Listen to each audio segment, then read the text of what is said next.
Hello बच्चों, स्वागत है मेरे नए वीडियो में।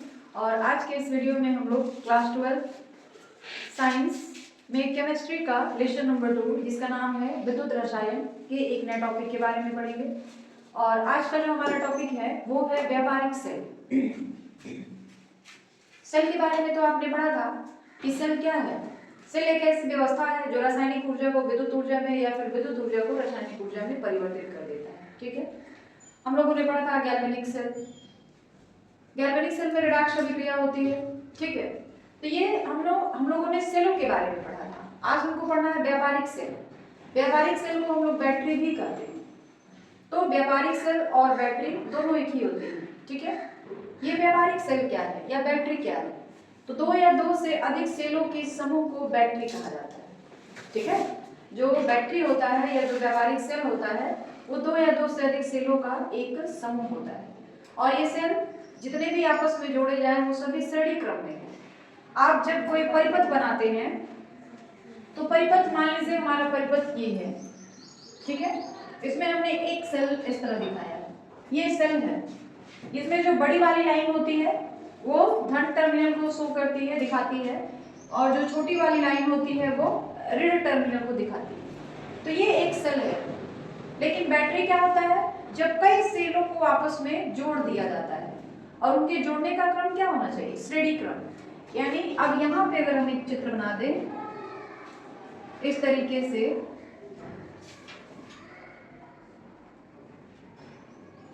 तो यह जो है देखिए,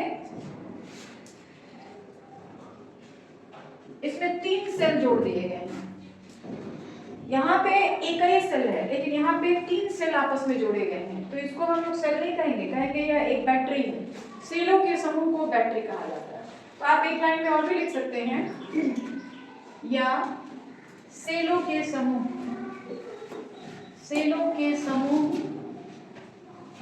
को बैटरी कहा जाता है। बैटरी कहा जाता है। आएगा समझ में? यानी तो बैटरी या व्यावहारिक सेल क्या हो गया? जब दो या दो से अधिक गैल्वेनिक सेलों को श्रेणी क्रम में जोड़ा जाता है तब बैटरी बनता है। या हम एक लाइन में करें कि सेलों के समूह को बैटरी कहा जाता है। ठीक है, बैटरी की जो अच्छी बैटरी होती है उसके गुण क्या क्या होने चाहिए? तो पहला गुण, इसका आकार छोटा होना चाहिए ताकि उसको एक जगह से दूसरी जगह ले जाने में, ले आने में हमें सुविधा हो, दिक्कत ना हो। तो इसका आकार छोटा होना चाहिए और यह कम भार का होना चाहिए। एक अच्छी बैटरी की यही गुण होती है। या कहा जाए एक व्यावहारिक सेल जो होता है उसका गुण क्या है? तो उसका आकार छोटा होना चाहिए, भार कम होना चाहिए, प्रयोग अवधि में इसकी वोल्टता परिवर्तित नहीं होनी चाहिए। जब उसका हम लोग उपयोग कर रहे हो, यूज कर रहे हो, तो उसकी वोल्टता स्थिर होनी चाहिए, ये ना कि कभी ज्यादा हो जाए कभी कम हो जाए। ठीक है, और तीसरी गुण क्या होनी चाहिए? इसकी आयु कम नहीं अधिक होनी चाहिए, मतलब लंबे समय तक चलना चाहिए। आप बैटरी आज कल क्या, कल खत्म, खराब हो गया या कोई दिक्कत हो गया तो फिर वो तो ठीक नहीं है। तो इसलिए इसकी आयु जो होनी चाहिए अधिक होनी चाहिए, लंबी होनी चाहिए। ठीक है, अब बैटरी के प्रकार, बैटरी कहिए या व्यावहारिक सेल कहिए, ये मुख्य रूप से दो तरह के होते हैं। एक होता है प्राथमिक सेल और दूसरा होता है द्वितीयक सेल। ठीक है, तो ये चीजें क्लियर हो गई कि व्यावहारिक सेल या बैटरी क्या है, एक अच्छे बैटरी के गुण क्या क्या होने चाहिए, बैटरी कितने प्रकार के होते हैं, ये सारी चीजें क्लियर हो गई। अब आगे बढ़ा जाए। अब हम लोग पढ़ेंगे कि जो व्यावहारिक सेल होते हैं या जो बैटरियां होती हैं वो कितने प्रकार की होती हैं। तो जो व्यावहारिक सेल है या जो बैटरी है वो मुख्य रूप से दो ही तरह की होती है। आवेशन के आधार पर अगर कहा जाए तो आवेशन के आधार पर जो व्यावहारिक बैटरियां होती है, व्यावहारिक सेल होते हैं, वो दो प्रकार के होते हैं। पहला है प्राथमिक सेल और दूसरा है द्वितीयक सेल। एक तीसरा भी होता है सेल, ईंधन सेल, लेकिन ये आवेशन के आधार पे नहीं। आवेशन के आधार पे तो दो ही तरह के सेल हैं, एक प्राथमिक और दूसरा द्वितीयक। अब ये प्राथमिक सेल क्या है और द्वितीयक सेल क्या है, इसके बारे में जानेंगे। प्राथमिक सेल वह सेल होता है जिसमें सेल अभिक्रिया केवल एक ही दिशा में होती है, किसी बाह्य ऊर्जा स्रोत की सहायता से उसे पुनः आवेशित नहीं किया जा सकता है, जैसे डेनियल सेल, शुष्क सेल, मरकरी सेल ये सब। अगर कहा जाए तो आज आप देखते हैं जो मोबाइल की बैटरियां होती हैं, मोबाइल का जो सेल होता है उसको हम फिर से रिचार्ज कर सकते हैं। लेकिन जो टॉर्च की बैटरियां होती हैं, टॉर्च में जो सेल यूज किया जाता है, तो वहां पे अगर एक सेल आप यूज कर रहे हो तो वो सेल है, लेकिन अगर 2-3 यूज कर रहे हो तो बैटरी हो गई। तो जिसको हम लोग फिर से रिचार्ज नहीं कर सकते। देखिए यहाँ पे लिखा है आवेशित नहीं किया जा सकता। आप एक बार उसको यूज कर लिए और अगर वो खत्म हो जाता है तो फिर उसको आप फेंकेंगे, कोई दूसरा चारा नहीं है जिससे आप उसको फिर से रिचार्ज कर सकते हैं। तो जिसे हम लोग रिचार्ज नहीं कर सकते हैं, पुनः आवेशित नहीं कर सकते हैं, उससे ही हम लोग क्या करते हैं, प्राथमिक सेल कहते हैं। जैसे टॉर्च में जो बैटरियां लगती है ना, घड़ी में जो सेल लगता है, ये सारे जो है प्राथमिक सेल है, क्योंकि अगर एक बार ये खत्म हो गया तो फिर उसको हम लोग दोबारा रिचार्ज नहीं कर सकते, उसको फेंकना ही पड़ेगा। तो ऐसे सेल को प्राथमिक सेल कहा जाता है। और दूसरा है द्वितीयक सेल, जिसको विद्युत धारा प्रवाह करके फिर से आवेशित किया जा सकता है, फिर से रिचार्ज किया जा सकता है। जिन सेलों को एक बाह्य स्रोत द्वारा विद्युत धारा प्रवाहित कर पुनः आवेशित किया जा सकता है, उसे द्वितीयक सेल कहा जाता है, जिसको फिर से आवेशित कर सकते हैं। आजकल तो सबसे सिंपल हो गया मोबाइल की बैटरी, एक बार डिस्चार्ज हो गया फिर उसको चार्जर के थ्रू हम लोग रिचार्ज कर लेते हैं। तो ये सारी इस तरह की जो बैटरियां होती है जिन्हें फिर से रिचार्ज किया जा सकता है, फिर से आवेशित किया जा सकता है, उसे हम लोग कहते हैं द्वितीयक सेल। ठीक है, तो आवेशन के आधार पे ये जो सेल होते हैं वो दो ही तरह के होते हैं। तीसरा भी एक सेल होता है जिसे हम लोग ईंधन सेल कहते हैं। ईंधन सेल क्या होता है? तो ईंधन सेल उन सेलों को कहा जाता है जो एक ईंधन की रासायनिक ऊर्जा को सीधे विद्युत ऊर्जा में परिवर्तित कर सकता है। ईंधन सेल का मतलब हो गया जिसमें किसी न किसी ईंधन का उपयोग किया जाता है, जैसे हाइड्रोजन, ऑक्सीजन, इन सबकी जो ऊर्जा होती है उसी को, उसकी रासायनिक ऊर्जा को हम लोग विद्युत ऊर्जा में परिवर्तित कर सकते हैं। तो ऐसे सेलों को हम लोग ईंधन सेल कहते हैं। लेकिन ईंधन सेल जो होते हैं उसके कुछ फायदे भी होते हैं, कुछ नुकसान भी होते हैं। तो वही बताया गया है ईंधन सेलों के लाभ। ईंधन सेल जो होते हैं उसके क्या क्या फायदे हैं, क्या क्या लाभ हैं। पहला, उच्च दक्षता, यानी ईंधन सेल जो होता है ना उसकी दक्षता काफी अधिक होती है, मतलब उसका पावर जो होता है ना वो काफी अधिक होता है। दूसरा, प्रदूषण रहित कार्य करता है। जो ईंधन सेल होते हैं उससे जो भी हम लोग ऊर्जा प्राप्त करते हैं उससे कोई प्रदूषण नहीं होता है। जैसे मान लीजिए लकड़ी है, लकड़ी को जला के हम लोग ऊर्जा प्राप्त करते हैं, तभी तो हमारा खाना वाना बनता है। अब तो ये पुराना हो गया, पहले लोग लकड़ी पे ही खाना बनाते थे। तो लकड़ी से ऊर्जा प्राप्त करते थे ईंधन के रूप में और उसका उपयोग हम लोग खाना बनाने में करते थे।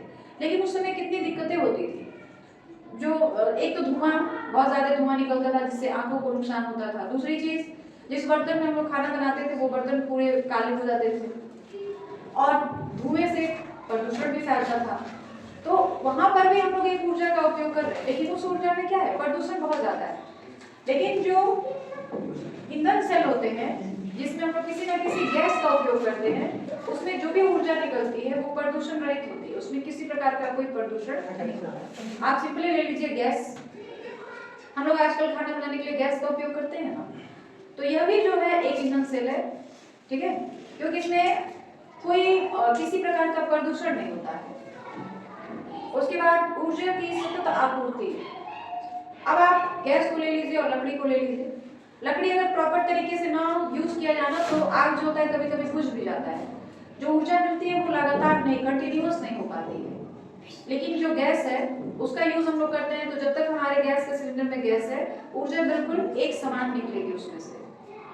तो ईंधन सेलों का यही फायदा होता है कि जो ऊर्जा की प्राप्ति होती है वो लगातार कंटिन्यूअस होती है, कभी ज्यादा कभी कम, कभी रुक कर, ऐसा नहीं होता है। ठीक है, उसके बाद इसमें कुछ सीमाएं भी हैं, कुछ कमियां भी हैं। पहला तो ये कि जो ईंधन सेल होता है उसमें हमेशा किसी न किसी गैस का प्रयोग किया जाता है, हाइड्रोजन गैस का, ऑक्सीजन गैस का। तो इन गैसों का जो भंडारण होता है ना, जो जहाँ पे हम लोग इसको इकट्ठा करके रखते हैं वो बहुत दिक्कत होता है, क्योंकि आप भी जानते हैं कि किसी भी गैस को भंडारित करना हो अगर, तो आप खुली जगह पे तो कर नहीं सकते हैं। उसके लिए बड़े बड़े टैंकर्स बनाए जाएंगे, बड़े बड़े सिलेंडर्स बनाएंगे, उसके अंदर जो है गैस को भंडारित किया जाएगा, गैस को इकट्ठा किया जाएगा, तभी तो उसका उपयोग हम ईंधन सेल के निर्माण में करेंगे। तो एक तो इसकी कमी जो है, या कहा जाए इसकी सीमाएं जो है वो यही है, ईंधन के भंडारण में असुविधा। जो उसका ईंधन है, हाइड्रोजन गैस, ऑक्सीजन गैस, इनका भंडारण करने में असुविधा होती है। असुविधा ये होता है कि काफी खर्चीला हो जाता है, बड़े बड़े टैंकर्स बनाने पड़ेंगे, तब जाके तो उसमें हम लोग गैस को इकट्ठा करेंगे, जो कि काफी महंगा हो जाता है। दूसरी कमी क्या है, ईंधन सेल जब बनाया जाता है तो उसमें किसी न किसी उत्प्रेरक का उपयोग किया जाता है। उत्प्रेरक का मतलब एक ऐसा पदार्थ जो अभिक्रिया की गति को बढ़ा देता है। तो जिस उत्प्रेरक का प्रयोग किया जाता है वो जनरली प्लैटिनम, कैडमियम और सिल्वर होते हैं, और ये काफी महंगे धातु होते हैं। इनका जब हम लोग उपयोग करेंगे तो काफी महंगा धातु है, काफी खर्चीला होगा उपयोग करना इसका।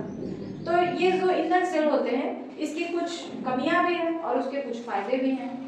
बाकी आवेशित या आवेशन के आधार पे तो जो आपके सेल हैं वो दो ही तरह के हैं, ठीक है। तो ये सारी चीजें आपको क्लियर हो गई कि जो प्राथमिक सेल होते हैं वो क्या होते हैं, द्वितीयक सेल होते हैं वो क्या होते हैं, और ईंधन सेल क्या होते हैं। कोई कंफ्यूजन नहीं है। अब आगे बढ़ा जाए, वो है संक्षारण।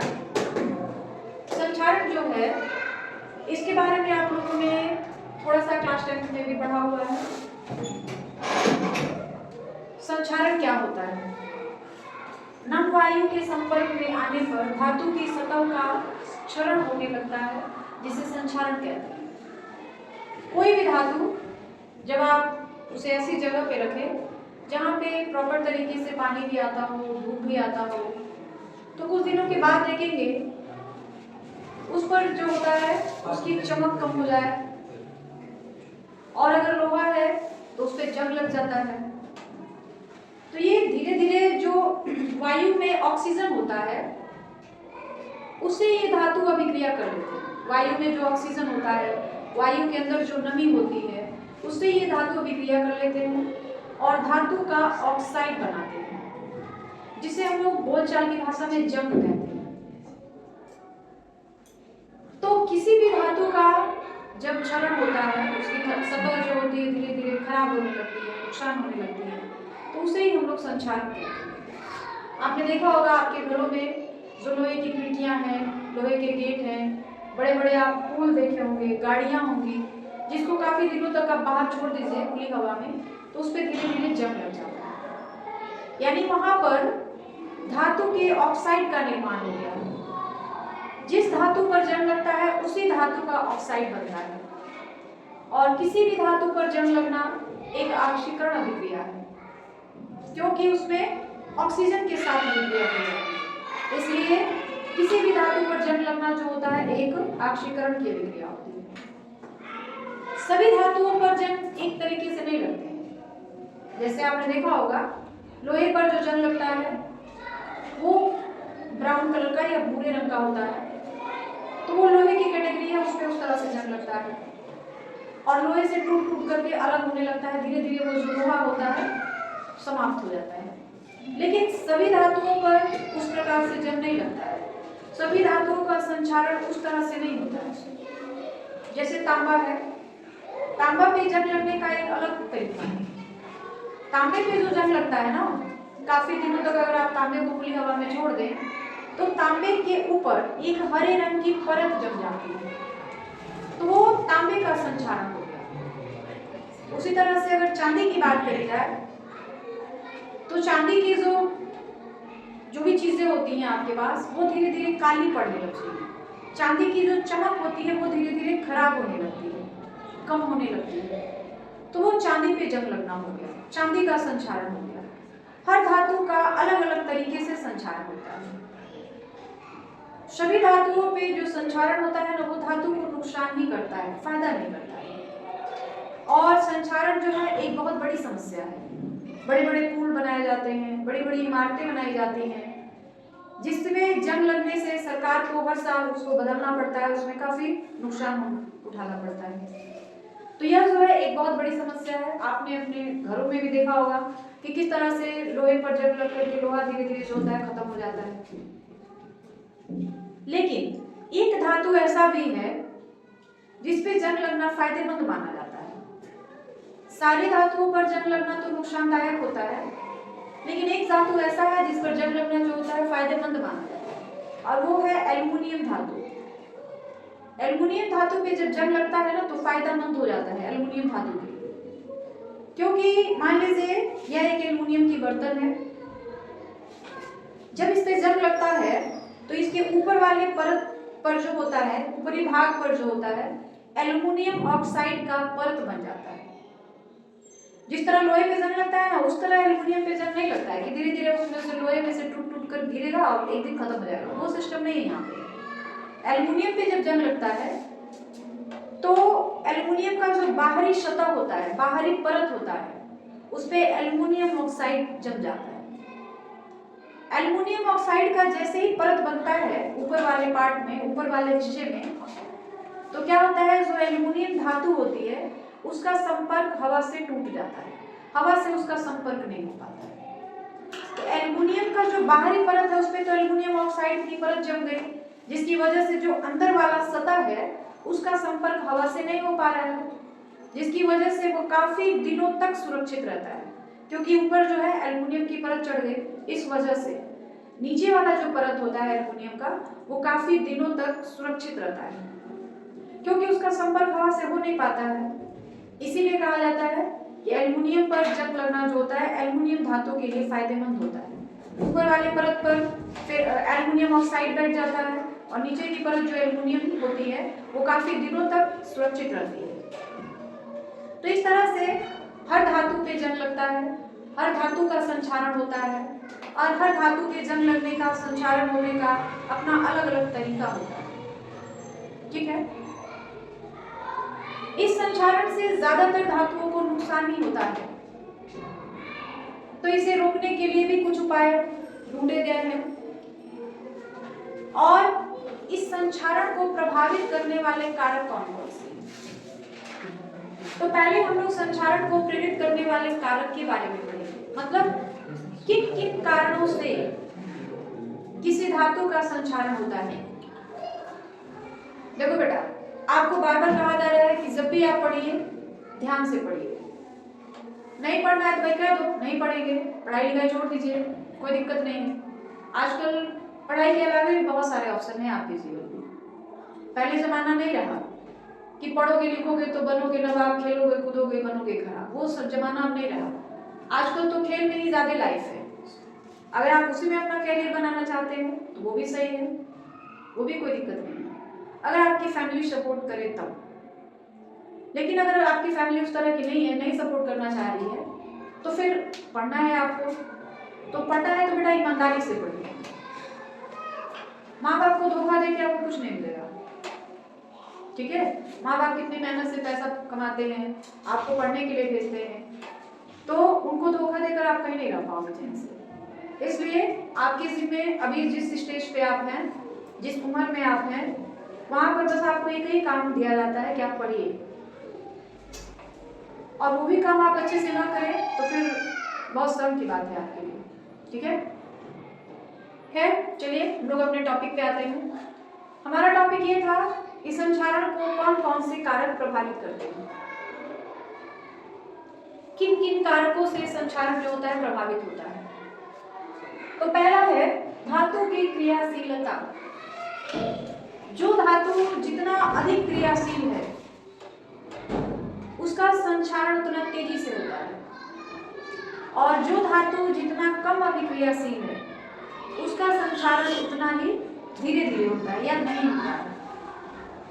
जैसे एक एग्जाम्पल से समझिए, आपको दो धातु दिए गए, एक लोहा और एक सोना।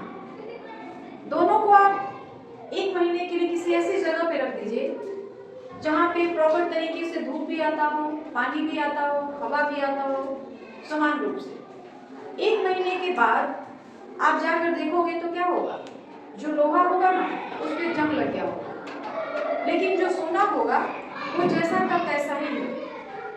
मतलब ये कि जो लोहा है ना वो अधिक अभिक्रियाशील धातु है, इसलिए उस पर जंग लग गया है, लेकिन जो सोना है वो कम अभिक्रियाशील धातु है, इसलिए उस पर जंग नहीं लगा, उसका संक्षारण नहीं हुआ है।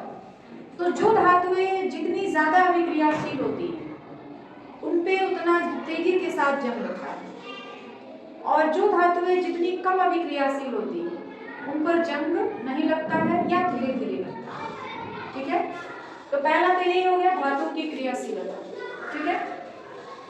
दूसरा क्या है, धातु में उपस्थित अशुद्धियां।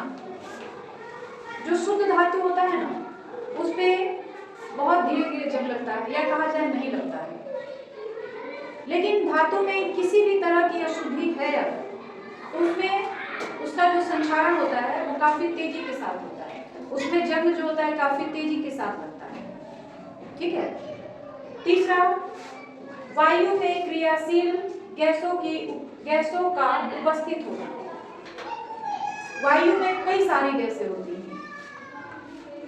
और आपने सुना होगा कि वायु में वाष्प भी होता है, नमी भी होती है, और इसी नमी के कारण किसी भी धातु का संचारण होता है, किसी भी धातु पर जंग लगता है। अगर वायु में नमी न हो तो किसी भी धातु पे जंग लगना आसान नहीं होगा। तो वायु में और भी कई ऐसी गैसें भी हैं जिसकी वजह से धातु जो होता है संचारित होता है, ठीक है। जल में विद्युत अपघट्यों की उपस्थिति। जो जल है उसमें कुछ विद्युत अपघट्य पदार्थ उपस्थित होते हैं। विद्युत अपघट्य पदार्थ जिसे जल में घोलने पर उसके दोनों आयंस जो होते हैं अलग अलग हो जाते हैं। जैसे हमने आपको बताया भी था NaCl। NaCl जो है यह एक विद्युत अपघट्य पदार्थ है, इसलिए कि जब इसको हम लोग जल में घोलते हैं तो Na जो होता है प्लस अलग हो जाता है, Cl जो होता है माइनस वो अलग हो जाता है, या HCl को भी जब हम लोग जल में घोलते हैं तो H प्लस अलग हो जाता है इस तरह से, और Cl माइनस अलग हो जाता है। तो ऐसे पदार्थ जिसे जल में घोलने पर वह आयनित हो जाता है। आयनित का मतलब उसमें जो जो आयंस है वो अलग अलग हो जाते हैं, तो वैसे पदार्थ को हम लोग विद्युत अपघट्य कहते हैं। तो जल में विद्युत अपघट्य की उपस्थिति के कारण भी जो धातु होता है उसका संचारण होता है, ठीक है। तो ये सारे कारक थे जो संचारण को प्रेरित करते हैं, जंग लगने में सहायता करते हैं। अगर ये सारे रीजंस ना हो, ये सारे कारणस ना हो तो किसी धातु पे जंग लगना काफी मुश्किल होगा, धातु पे जंग नहीं लगेगा, धातु का संचारण नहीं होगा, ठीक है। उसके बाद है संचारण से बचाव। आपने देखा अभी कि जो संचारण होता है वो हमेशा नुकसानदायक होता है। बड़ी बड़ी गाड़ियां खड़े, मतलब कोई गाड़ी है लोहे की बनी हुई है, काफी दिनों तक खड़ी है, तो धीरे धीरे जंग लग करके वो गाड़ी पूरी तरीके से खराब हो जाती है। बड़े बड़े पुल बनाए गए हैं, हमेशा वो बाहर, मतलब पुल है तो बाहर ही है, उस पर प्रॉपर धूप पानी सब आ रहा है, तो वह भी धीरे धीरे कई सालों के बाद खराब हो जाता है। सरकार को फिर से नया पुल बनवाना पड़ता है, उसकी मरम्मत करवानी पड़ती है, इसमें काफी नुकसान होता है। तो इसके लिए इसके कुछ बचाव के भी उपाय खोजे गए हैं। तो संचारण को किस तरह से कम किया जा सकता है या किस तरह से रोका जा सकता है उसे हम लोग पढ़ेंगे कि संचारण से बचाव। तो संचारण से किसी भी धातु को बचाने के लिए कई विधियां हैं। यहाँ पे कुछ विधियों के नाम लिखे गए हैं। पहला है धातु की सतह पर पेंट लगाना। आपके घरों में देखिएगा जब भी कोई लोहे का गेट बनता है या लोहे की खिड़कियां बनती हैं तो सबसे पहले उस पर प्राइमर लगाकर उस पर पेंट लगाया जाता है ताकि उस पर जंग न लगे और वह काफी दिनों तक सुरक्षित रहे। तो जंग को यानी संचारण को बचाने के लिए पहला उपाय हम लोग यही करते हैं कि जो लोहे की चीजें होती हैं या कोई भी धातु होता है उस पर हम लोग पेंट लगा देते हैं, जिससे क्या होता है कि जंग से बचा रहता है, संचारण से बचा रहता है। इसको हम लोग कहते हैं अवरोध रक्षण, इसका एक और नाम है अवरोध रक्षण। दूसरा, धातु की सतह पर तेल लगाना। तो जो लोहे की खिड़कियां होती हैं, दरवाजे होते हैं, उस पर तो हम लोग तेल नहीं लगाते हैं, लेकिन जो लोहे की मशीनें होती हैं उसके छोटे छोटे पार्ट्स होते हैं, कलपुर्जे होते हैं, उस पर हम लोग तेल लगाते हैं, ग्रीस लगाते हैं ताकि वह प्रॉपर तरीके से चल सके और उस पर जंग न लगे। तो जो छोटे छोटे मशीन के कलपुर्जे होते हैं ना, उसको जंग से बचाने के लिए समय समय पर उस पर ग्रीसिंग की जाती है, ऑयलिंग की जाती है, मतलब उस पर ग्रीस लगाया जाता है, तेल लगाया जाता है। गाड़ियां जो होती हैं उसमें समय समय पर लुब्रिकेंट का यूज किया जाता है, ग्रीस लगाया जाता है। जैसे आप सिलाई मशीन आप लोग चलाते होंगे, घरों में आपने देखा होगा, आपकी मम्मी बहन जो भी हैं चलाती होंगी, तो उसमें समय समय पे तेल डाला जाता है। कारण यही है कि जब सिलाई मशीन चलता है ना, तो चलते चलते उसमें धीरे धीरे जंग लगना शुरू हो जाता है, जिसकी वजह से मशीन जो होता है प्रॉपर तरीके से काम नहीं करता है। तो इसके लिए उसमें तेल डाला जाता है ताकि वह जंग से बचा रहे और प्रॉपर तरीके से काम कर सके। उसके बाद तीसरी विधि क्या है जिससे हम लोग किसी धातु के संक्षारण को कम कर सकते हैं, खासकर लोहे की बात करी जा रही है यहाँ पर। एक धातु पर किसी दूसरे धातु की परत चढ़ाना। कभी कभी ऐसा होता है कि जो लोहा होता है या कोई और धातु जिस पे जंग लगता है, उसको जंग से बचाने के लिए किसी दूसरे धातु की उस पर परत चढ़ा दी जाती है। जैसे सबसे सीधा एग्जांपल यहाँ पे है कि लोहे की जो चीजें होती हैं उसे जंग से बचाने के लिए उस पर जिंक की परत चढ़ाई जाती है, जिसको हम लोग गैल्वेनीकरण करना कहते हैं। जिंक की परत चढ़ाते हैं ना, तो जो लोहा का धातु है वो सुरक्षित रहता है। लोहा जो है हमारा सुरक्षित रहता है, उस पर जंग नहीं लगता है। जिंक लोहे से ज्यादा अभिक्रियाशील होता है। तो जब भी किसी धातु को संक्षारण से बचाने के लिए उस पर किसी दूसरी धातु की परत चढ़ाई जाती है, तो वो जो दूसरी धातु होती है पहली धातु से ज्यादा अभिक्रियाशील होनी चाहिए। ठीक है। उसके बाद है धातु की सतह पर कुछ विशिष्ट रसायनों का लेपन करना। पहले तो ये उतना चलन में नहीं था, पहले हम लोग ये ज्यादातर यूज करते थे धातु की सतह पर पेंट लगाना, तेल लगाना और ग्रीस लगाना। समय बदलता गया, लोग बदलते गए, और फिर अभी जो है धातु की सतह पर कुछ विशिष्ट रसायन, कुछ रासायनिक पदार्थ का लेपन कर दिया जाता है जिससे धातु पर जंग नहीं लगता है। तो ये जितनी भी विधियां हमने पढ़ा ना कि धातु को संक्षारण से बचाया जाए, इसको हम लोग कहते हैं अवरोध रक्षण। ठीक है। उसके बाद अब एक नया टॉपिक आ गया, बलिदानी रक्षण क्या होता है। बलिदानी रक्षण जो है ना बेटा, यह भी किसी धातु को संक्षारण से बचाने का एक तरीका है। बलिदानी रक्षण जो है यह भी किसी धातु को संक्षारण से बचाने का एक तरीका है। इसमें क्या होता है कि एक धातु को संक्षारण से बचाने के लिए दूसरे धातु का बलिदान दिया जाता है, इसलिए इसे बलिदानी रक्षण कहा जाता है। जैसे लोहे का गैल्वेनीकरण करना, यहाँ पे देखिए लिखा है बलिदानी रक्षण। इस विधि में एक धातु का रक्षण उसकी सतह पर लेपित एक अन्य अधिक सक्रिय धातु के बलिदान द्वारा किया जाता है।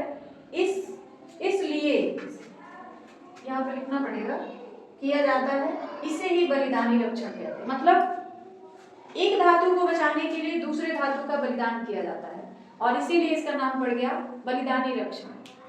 जैसे यहाँ पे हमने लिखा है लोहे का गैल्वेनीकरण। लोहे का गैल्वेनीकरण करने का मतलब ये होता है कि लोहे की धातु को जंग से बचाने के लिए उस पे जिंक धातु का परत चढ़ाया जाता है। आप देखते होंगे लोहा तो जनरली काले रंग का होता है।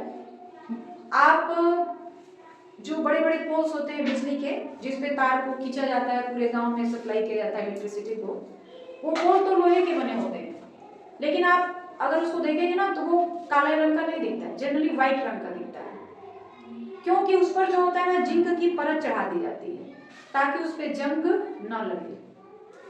तो क्या होता है कि लोहे को जंग से बचाने के लिए उस पे जिंक धातु की एक परत चढ़ा दी जाती है ऊपर से। जैसे किसी चीज को बचा साफ सुथरा रखने के लिए हम लोग क्या करते हैं, उस पे एक कवर डाल देते हैं ताकि वो साफ रहेगा, जो भी डस्ट वस्ट होंगे उस जो कवर है उस पे रहेगा और फिर हमारा जो सामान है वो सुरक्षित रहेगा। उसी तरीके से लोहे को जंग से बचाने के लिए उसका गैल्वेनीकरण किया जाता है, यानी उस पे जिंक धातु की पतली परत चढ़ा दी जाती है, जिससे क्या होता है कि जो भी क्षरण होता है, संक्षारक होता है, वह लोहे का नहीं होता है, जिंक का होता है। और जिंक धातु जो होता है लोहा से ज्यादा अभिक्रियाशील होता है, जिसकी वजह से लोहे का संपर्क जो होता है हवा से टूट जाता है और लोहा जो होता है सुरक्षित रहता है।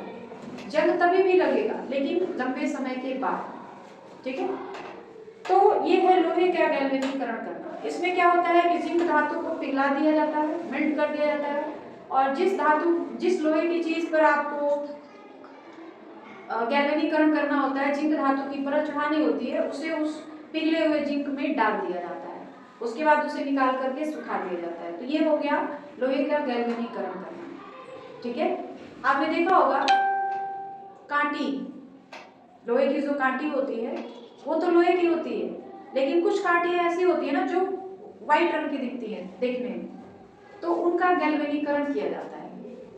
असल में वो उजली होती है क्योंकि उस पे जिंक धातु की परत चढ़ी हुई है, ताकि उस पे जंग आसानी से न लगे। आगे बात समझ में? तो ये था कि संक्षारण क्या है, उसको प्रेरित करने वाले कौन कौन से कारक हैं, और संक्षारण को हम लोग कैसे कम कर सकते हैं। उसके बाद है ये बलिदानी रक्षण। यह भी जो है किसी धातु को क्या कहा जाए, लोहे को जंग से बचाने का एक तरीका है। ठीक है, तो इतनी बातें क्लियर हो गई आपको, आगे बढ़ा जाए, अब कोई दिक्कत नहीं है। अब हम लोग एक और विधि के बारे में जानेंगे जो संक्षारण से बचाव के लिए उपयोग किया जाता है, और यही जो है आपके इस चैप्टर का यानी विद्युत रसायन चैप्टर का लास्ट टॉपिक है। इसके बाद यह चैप्टर जो है आपका कंप्लीट हो जाएगा। ठीक है, तो आइए जानते हैं कैथोडिक रक्षण या वैद्युत रक्षण क्या है। कैथोडिक रक्षण या वैद्युत रक्षण जो है यह भी किसी धातु को, खासकर लोहे को, संक्षारण से बचाने का एक तरीका है। और इसमें क्या किया जाता है, इस विधि का उपयोग धरातल के नीचे दबे पाइपों तथा टैंकों के रक्षण के लिए किया जाता है। जमीन के अंदर जो लोहे की बड़ी बड़ी पाइपें होती हैं, बड़े बड़े टैंकर्स वगैरह होते हैं, उनको जंग से बचाने के लिए इस विधि का उपयोग किया जाता है। ठीक है, इस विधि में रक्षित की जाने वाली धातु को एक अधिक सक्रिय धातु से जोड़ दिया जाता है, जिसमें अधिक सक्रिय धातु एनोड का कार्य करता है और उत्सर्जित इलेक्ट्रॉन कैथोड का कार्य करता है। या जिस धातु को जंग से बचाना है वह जो होता है कैथोड का कार्य करता है, और यह लोहे की धातु पर जाकर O2 को OH- में अपचयित कर देता है और लोहा जंग से सुरक्षित रहता है। कहने का मतलब ये है ना कि ये जो वैद्युत रक्षण है इसका उपयोग हम लोग कहाँ करते हैं, जमीन के अंदर जो लोहे की बड़ी बड़ी पाइपें होती हैं जिससे पानी सप्लाई होता है, बिजली सप्लाई होती है, या कोई और चीज, या लोहे के जो बड़े बड़े टैंक्स होते हैं उनको संक्षारण से बचाने के लिए इस विधि का उपयोग किया जाता है। इसमें क्या किया जाता है कि जिस लोहे के पाइप को, मान लीजिए यह जो है हमारा एक लोहे का पाइप है, ठीक है, और यह जमीन के अंदर है, तो इसी के निकट हम लोग क्या करते हैं, एक दूसरे किसी धातु को लाके रख देते हैं जो इससे अधिक सक्रिय हो, लोहा से ज्यादा सक्रिय होना चाहिए। तो मान लीजिए हमने यहाँ पे Mg रख दिया, यहाँ पर Mg जो है लोहा से ज्यादा सक्रिय। Mg का एक धातु हमने यहाँ पे रखा और इन दोनों धातुओं को हमने तार से जोड़ दिया। ठीक है, दोनों धातु को हमने क्या किया, तार से जोड़ दिया। तो Mg जो है यह जो होगा एनोड का कार्य करेगा, और ये जो लोहे की पाइप है या जो लोहा धातु है वह कैथोड का कार्य करेगा। ठीक है, Mg जो है धातु है, इलेक्ट्रॉन का त्याग करेगा, और यह इलेक्ट्रॉन का त्याग करेगा तो क्या होगा कि यह जो होगा एनोड का कार्य करेगा, और ये लोहे का पाइप जो है कैथोड का काम करेगा।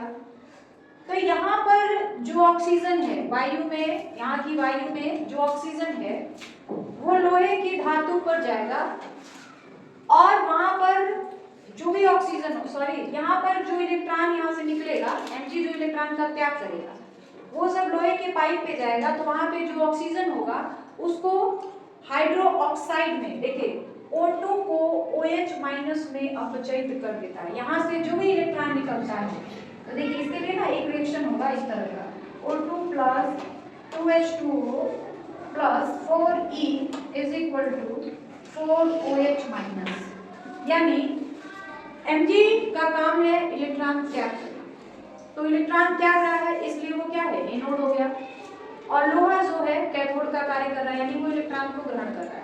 तो यहाँ से जो भी इलेक्ट्रॉन निकलते हैं वो लोहे की पाइप पर आते हैं और लोहे की पाइप पे जो ऑक्सीजन होता है उससे अभिक्रिया करते हैं और अभिक्रिया करने के बाद उसको हाइड्रोक्साइड में अपचयित कर देते हैं। तो जब यहाँ ऑक्सीजन रहेगा ही नहीं लोहे के पास तो लोहे का अब संक्षारण ही नहीं हो पाएगा, क्योंकि जंग लगना क्या है, किसी भी धातु के ऑक्साइड का बनना।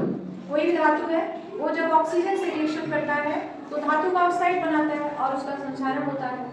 तो ये मैग्नीशियम धातु जो है वो लोहे के आसपास जितने भी ऑक्सीजन होंगे उन सभी को किसमें बदल देगा, हाइड्रोक्साइड। तो लोहे को ऑक्सीजन नहीं मिलेगा, लोहे को ऑक्सीजन नहीं मिलेगा तो फेरस ऑक्साइड का निर्माण नहीं हो पाएगा और फेरस ऑक्साइड का निर्माण नहीं होगा तो लोहे पर जंग भी नहीं लगेगा और लोहा जो है आपका काफी दिनों तक सुरक्षित रहेगा। तो समय समय पर ये जो एनोड होता है ना उसको बार बार बदलना पड़ता है, क्योंकि ये धीरे धीरे इलेक्ट्रॉन त्याग कर करके धीरे धीरे वो खत्म हो जाता है। तो जैसे ही खत्म हो जाएगा फिर से हमको दूसरा यहाँ पे Mg का एक प्लेट ला के रखना पड़ेगा, ताकि ये जो लोहे का पाइप है जमीन के अंदर हमेशा जंग से सुरक्षित रहे। तो यह विधि है कैथोडिक रक्षण या वैद्युत रक्षण, ठीक है। और इस तरह से आज जो है आपका चैप्टर नंबर 2 जिसका नाम है विद्युत रसायन वो आपका खत्म हो गया। अब कल से हम लोग नए चैप्टर को स्टार्ट करेंगे। आज ये चैप्टर आपका खत्म हो गया, पूरी तरीके से आपको समझ आ गया है। और इस चैप्टर में जो भी दिक्कतें हो, कोई ऐसा टॉपिक जो हमने नहीं पढ़ाया या आपको नहीं समझ आया, आप उसे कमेंट में ज़रूर पूछिएगा और जहाँ तक पॉसिबल होगा मैं पूरी कोशिश करूँगी कि उसका आंसर आपको दे सकूँ।